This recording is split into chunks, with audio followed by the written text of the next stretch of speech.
Donc dans cette vidéo, on va voir comment on met en place un cadre de travail marketing, quels sont les outils qu'on va utiliser, comment on va choisir ces outils marketing pour mettre en place notre stratégie et la développer.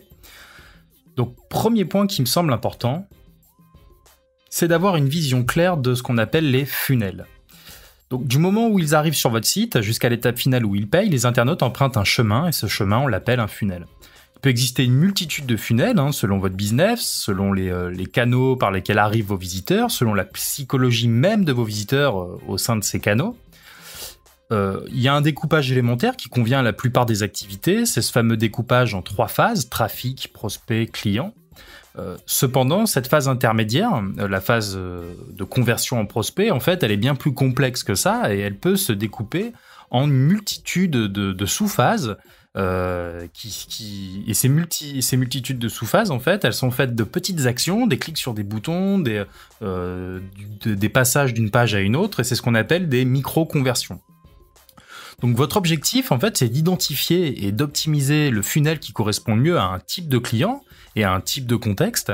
Et plus vous allez réussir à vous approcher du parcours idéal pour chacun de vos clients et ajuster en fonction des contextes les différents éléments qui vont intervenir sur ce chemin, plus vous aurez de meilleurs résultats. Donc le but premier, c'est d'identifier les funnels empruntés par vos clients et d'essayer de les optimiser, soit de les raccourcir, c'est-à-dire faire en sorte que d'éviter pour aller d'un point A à un point B, l'utilisateur passe par des dérivés qui lui fait perdre du temps, donc simplifier son parcours, soit tout simplement le rendre plus efficace au niveau des différentes étapes en termes de conversion. Ça peut être faire un bouton plus gros, changer l'intitulé d'un bouton, avoir changé le titre de la page pour qu'il soit plus éloquent, voilà, ce genre de détails.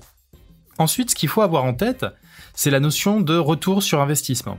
Alors qu'il s'agisse d'un investissement en temps ou en argent, la mise en place d'une campagne marketing pour une entreprise, de surcroît lorsqu'on l'a fait pour un patron, le seul objectif que le patron veut entendre, c'est cette notion de retour sur investissement. Et de toute façon, vous aussi, en général, si vous mettez en place une campagne, très souvent, c'est pour avoir un retour sur investissement, à court, moyen ou long terme.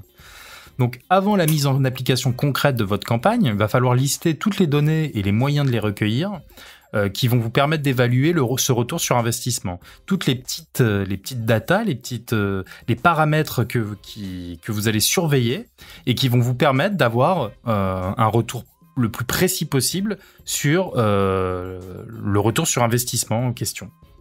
Donc on utilise pour cela des sources de données variables. Il y a des outils qui vont pouvoir se mettre sur votre site, mais l'outil le plus global qu'on va utiliser, ça va être un outil d'analytics comme Google Analytics, ou alors on va faire encore des sondages.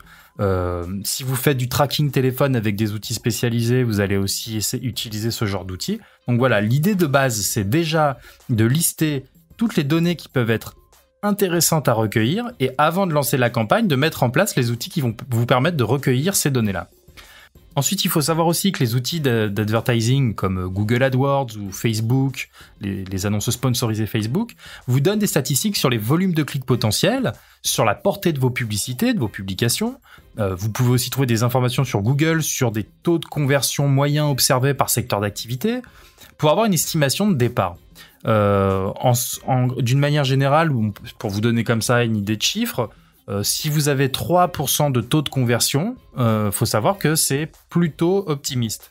On est plus un petit peu en dessous des 1%, ou en tout cas autour des 1% quand on commence une campagne. Donc ce qu'on appelle le taux de conversion, je vous le rappelle, c'est pour 100 clients arrivant sur une page, le pourcentage qui va avoir rempli l'objectif que vous avez fixé à cette page. Alors forcément, plus l'objectif est engageant, c'est-à-dire il n'y a pas le même engagement entre acheter un produit et cliquer sur un bouton pour télécharger une brochure. Plus l'objectif est engageant, plus le taux de conversion risque d'être bas. Donc voilà, il faut savoir que 3%, c'est un taux de conversion qui est relativement bon. Si vous obtenez très vite ce chiffre-là, vous êtes quand même dans une bonne moyenne. Mais voilà, le taux de conversion observé le plus généralement, c'est en dessous, autour des 1%. En tout cas, au tout début, c'est-à-dire avant cette phase d'optimisation perpétuelle de vos pages et des résultats.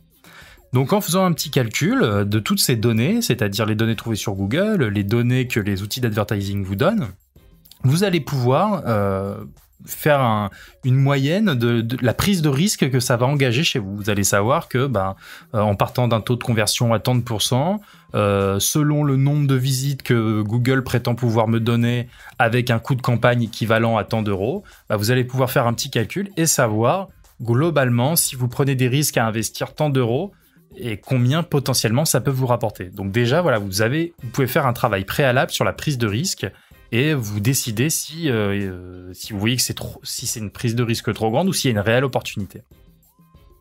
Ensuite, je veux mettre en avant le processus en 3 phases qui implique la mise en place d'une campagne web marketing. Donc, comme tout ce qui demande de l'expérience, la première chose à faire, c'est de se lancer. On met en place une campagne selon une stratégie qui nous paraît logique. On a fait une petite analyse préalable ou pas.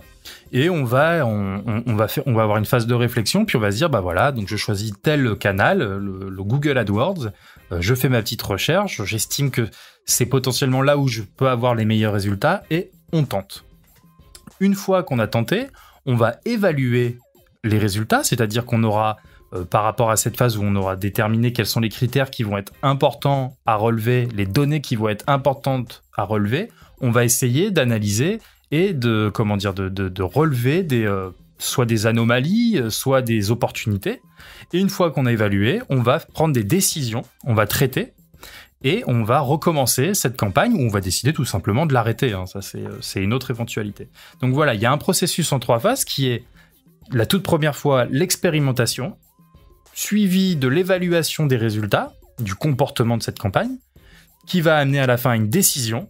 L'analyse de ces résultats va nous amener à une décision et on va recommencer ainsi de suite. On va se dire, les problèmes relevés lors de l'évaluation doivent venir de tel ou tel élément et on réexpérimente en changeant tel ou tel élément ou en optimisant tel ou tel élément. Et donc, c'est un processus répétitif et qui permet d'optimiser de fois en fois l'efficacité de votre page et de votre campagne.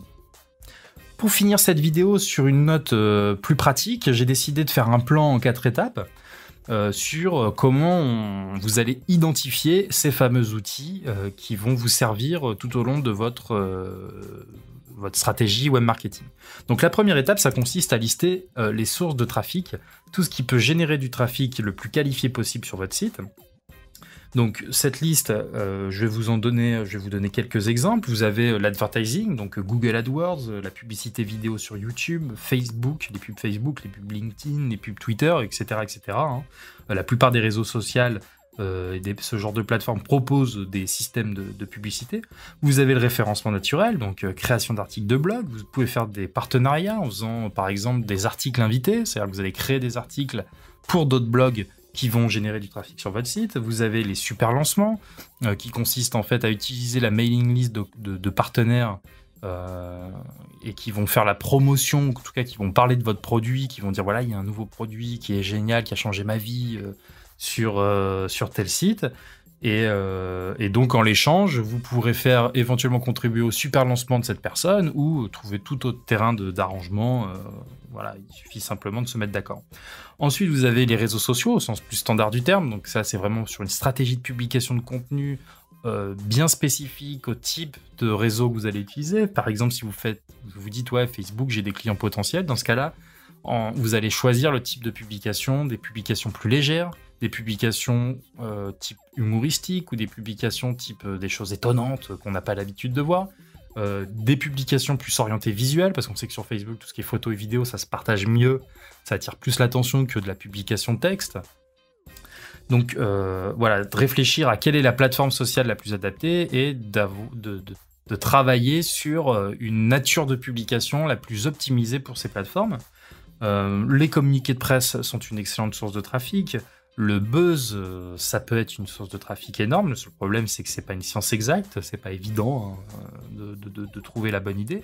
Les forums, donc trouver des sujets sur lesquels il y a des problématiques particulières et pour lesquels votre produit propose une solution. Donc ça, faut le faire aussi habilement parce qu'il y a des modérateurs. Effectivement, c'est pas appréciable quand quelqu'un s'inscrit 2 secondes après, il met une pub sur son site. Les commentaires sur des articles d'autres blogs. Après, voilà, toutes ces méthodes sont plus ou moins efficaces et discutées en fonction de votre secteur d'activité. Il y a vraiment des... En général, tout ce qui est blog et laisser des commentaires, c'est pas ce qu'il y a de plus... c'est plus chronophage que... ça n'apporte pas vraiment de résultats efficaces. Mais bon, voilà. Après, chacun son point de vue, et puis on peut avoir de bonnes surprises. Dans les autres sources de trafic, vous avez les places de marché. Donc, vous avez Amazon, la Fnac, tuto.com. Donc, il y a des places de marché adaptées à différents types de produits. Ce sont des plateformes qui proposent de mettre en vente vos produits sur leur propre site, qui génèrent déjà des milliers, voire des millions de visiteurs. Et donc, vous allez profiter de cette visibilité pour effectivement vous générer du chiffre directement, hein, puisque vous allez vendre sur ces plateformes, mais aussi générer de la visibilité et d'une façon indirecte, générer du trafic sur votre site. L'affiliation, ça consiste à d'avoir des partenaires qui vont faire de la publicité sur leur propre site pour votre produit, en l'échange duquel ils vont avoir une rétro-contribution, c'est-à-dire un pourcentage de la vente qui se sera conclu. Donc en général, ça se fait par l'intermédiaire d'un lien cliquable qui contient un code de tracking et qui fait qu'on sait que le client qu'on vient d'avoir, il vient de ce site, et donc ça vous permet ensuite de rémunérer cette personne en fonction de ce qu'elle vous a apporté. Et puis vous avez aussi les sites d'annonces comme Le Bon Coin ou autres, hein, qui peuvent être habilement détournés pour vous générer du trafic. Donc une fois que vous avez listé les différents sources de trafic potentielles, vous allez ne retenir que ce qui vous semble être efficace dans un premier temps et d'un bon ratio temps passé retour potentiel. Deuxième étape, ça consiste à identifier les parcours les plus probables empruntés par vos cibles depuis ces différentes sources de trafic. Vous vous mettez dans la peau de quelqu'un qui vient de Facebook, je clique sur une publication, j'arrive sur une page, quel est l'objectif de cette page ? Quel est le meilleur objectif que je puisse apporter à ce type de cible qui viendrait de Facebook, par exemple ?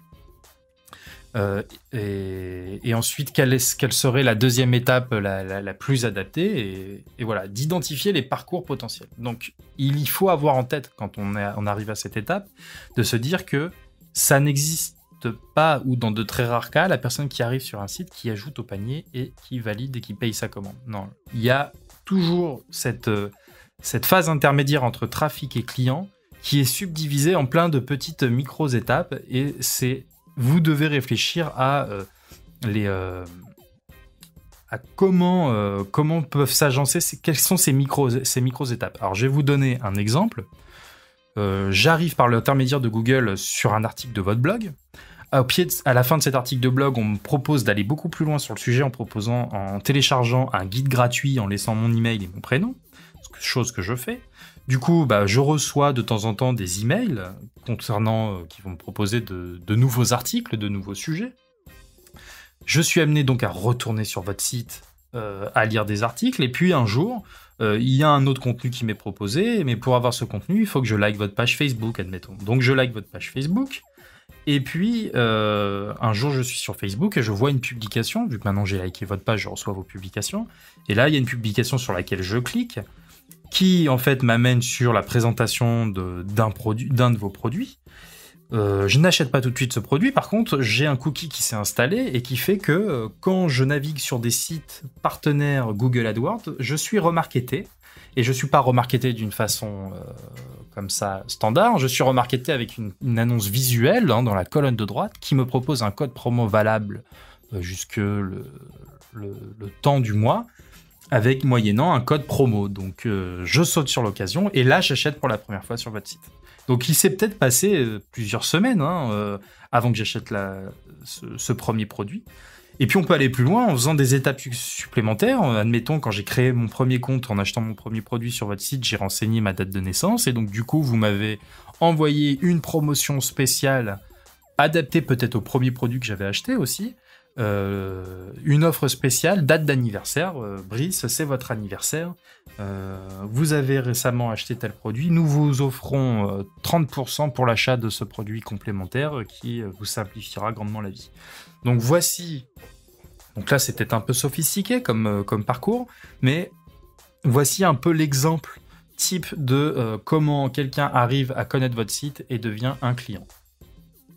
Une fois que vous avez identifié, on va dire, quelques familles de parcours potentiels en fonction des différentes sources de trafic, vous allez vous poser la question, ok, donc à chacune des étapes qui composent ce parcours, qu'est-ce qui m'est proposé, qu'est-ce que je vois. Donc vous allez vous mettre dans la peau de votre cible, vous allez refaire ce parcours et vous allez vous dire quels sont les éléments qui peuvent influencer mon comportement et optimiser l'objectif que j'ai fixé à chacune de ces étapes. Donc si c'est cliquer sur un bouton pour télécharger, je sais pas, un guide gratuit, remplir mes informations, est-ce que le titre de la page est optimal? Est-ce que le visuel du guide gratuit qu'on me propose donne envie? Est-ce que la liste de son contenu est optimisée, est assez riche? Est-ce que le call to action est assez engageant? C'est-à-dire, est-ce que l'intitulé du bouton est bon? Est-ce que la couleur est assez adaptée? Voilà, le type de question. Donc ça, on a déjà vu, hein, les différents éléments qu'on peut améliorer sur une page. Et donc ça, c'est la troisième étape, c'est optimiser étape par étape, chaque étape du parcours.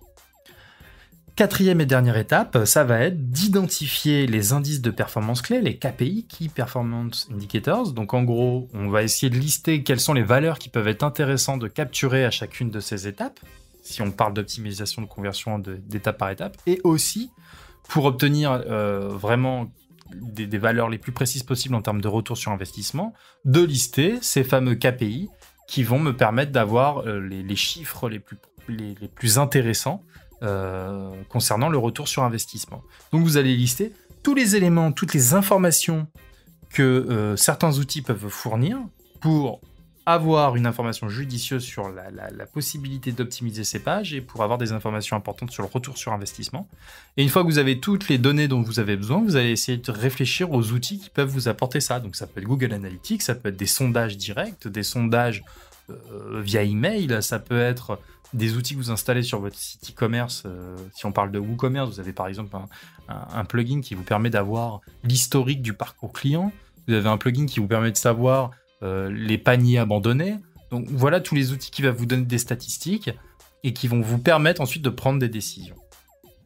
Donc voilà, avec ces 4 étapes, vous allez avoir la liste des outils et déjà un beau dessin sur comment vous devez mettre en place ces différentes techniques et ces différents outils dans votre stratégie. Donc cette vidéo est terminée, je vous donne rendez-vous dans la toute prochaine vidéo.